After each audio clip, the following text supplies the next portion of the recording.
તો મિત્રો જય બાબારી, જય નર્મદે। અને વાલા આજે તમે પોસ્ટર જોઈ અને વિડીયો ઉપર ક્લિક કર્યું છે તો મિત્રો એ બિલકુલ સાચું છે। અને તો મિત્રો જે રાણા ભગતે નર્મદા કિનારે જેને એમ કહેવાય કે એવો વ્રજ ગોકુલ ધામ આશ્રમ બનાવ્યો છે અને એ જગ્યા ઉપર શ્રીમદ ભાગવત સપ્તાહ જ્યારે બેસાડી રહ્યા છે મિત્રો, તો વાલા આ વિડીયોની અંદર આમનામ બન્યા રહેજો, આપણે એની અંદર પૂરી માહિતી આપવાના છીએ। અને વાલા આ ખાસ જણાવવાનું કે હજુ સુધી અમારી ચેનલ સબસ્ક્રાઈબ નથી કરી તો આજે સબસ્ક્રાઈબ કરી લેજો, કારણ કે તમને આપણી ચેનલની અંદર આવા જ વિડીયો જોવા મળવાના છે। તો વાલા આ ખાસ તમામ જાહેર જનતાને, વાલા મિત્રોને, સાધુ સંતોને જણાવવાનું, ગામ મોલેઠા, તાલુકો વડોદરા અને જિલ્લો સિનોર। મિત્રો એમ કહેવાય કે રાણા ભગત બાપુ છે એ જગ્યા ઉપર વ્રજ ગોકુળ ધામ જ્યારે બનાવી રહ્યા છે, એવો રૂડો આશ્રમ બનાવી રહ્યા છે અને જેનું કામ એમ કહેવાય કે સતત રાત દિવસ ચાલુ છે, જેનું એમ કહેવાય કે ખાતમુહૂર્ત થઈ ગયું છે મિત્રો। કારણ કે જે નર્મદા માતાની પરિક્રમા કરવા આવેલા માણસો માટે એ તમામને એમ કહેવાય કે રહેવા જમવા માટેની સગવડ અહીંયા છે અને મીઠો આવકારો મળી રહ્યો છે મિત્રો।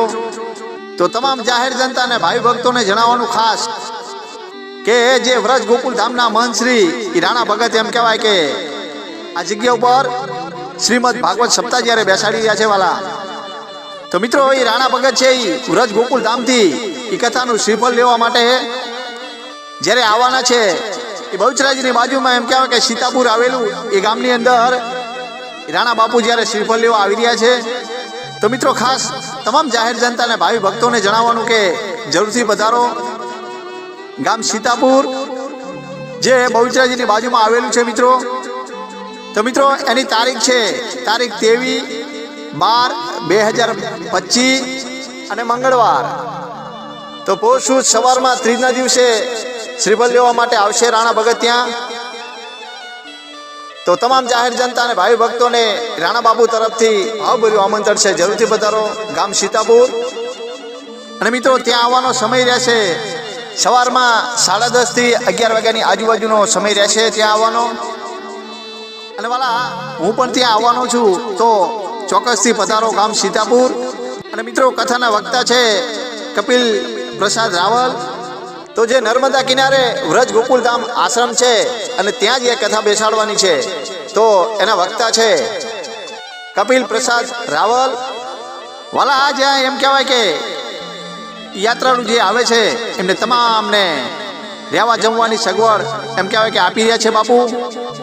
અને એમ કહેવાય કે આ જગ્યાની અંદર જે કોઈને દાન આપી અને લાવો લેવો હોય તે લઈ શકે છે વાલા, કારણ કે બાબા રામદેવ ને મારા ઠાકરના ભરોસે આજે તો એમ કહેવાય કે બધું ચાલી રહ્યું છે અને રાત દિવસ એમ કહેવાય કે રસોડું પણ ચાલુ છે મિત્રો, તમે વિડીયોની અંદર જોઈ રહ્યા છો।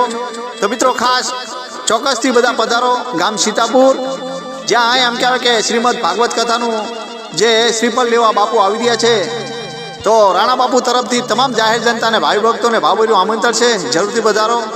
તો આજુબાજુના તમામ ભાઈ ભક્તોને ભાવભર્યું આમંત્રણ છે, જરૂરથી પધારજો ગામ સીતાપુર। તો સર્વે ચોક્કસથી પધારજો વાલા।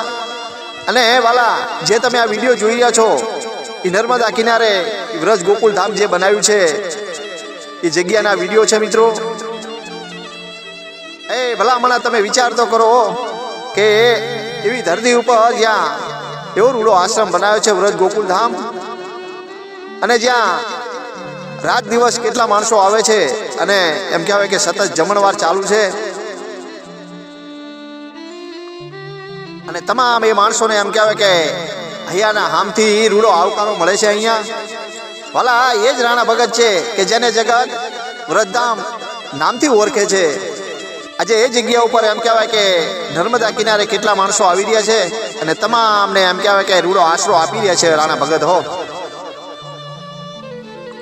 મિત્રો જે આ વિડીયોની અંદર તમે જોઈ રહ્યા છો એ જ રાણા ભગત છે, ભરવાડના દીકરા એમ કહેવાય કે જેને સાહેબ એમ કહેવાય કે પોતાનું જીવન છે એ બાબા રામદેવ પાછળ, મારા દ્વારકાવાળા પાછળ, મારા ઠાકર પાછળ, જેને એમ કહેવાય કે ગાયની પાછળ જીવન કુરબાન કરી નાખ્યું, એ જ રાણા ભગત જે વિડીયોની અંદર તમે જોઈ રહ્યા છો મિત્રો। વાલા તમને અમારો વિડીયો ગમ્યો હોય તો ચોક્કસથી આગળ વિડીયોને શેર કરજો. તો સર્વેને જય દ્વારકાધીશ, જય મોમાય, નર્મદે હર. એ રણુજા વાળા બાપ, આજે તો તમારા નીજા આબે અડી રહ્યા છે હો. જય હો વૃદ્ધામ વાળા, જય હો.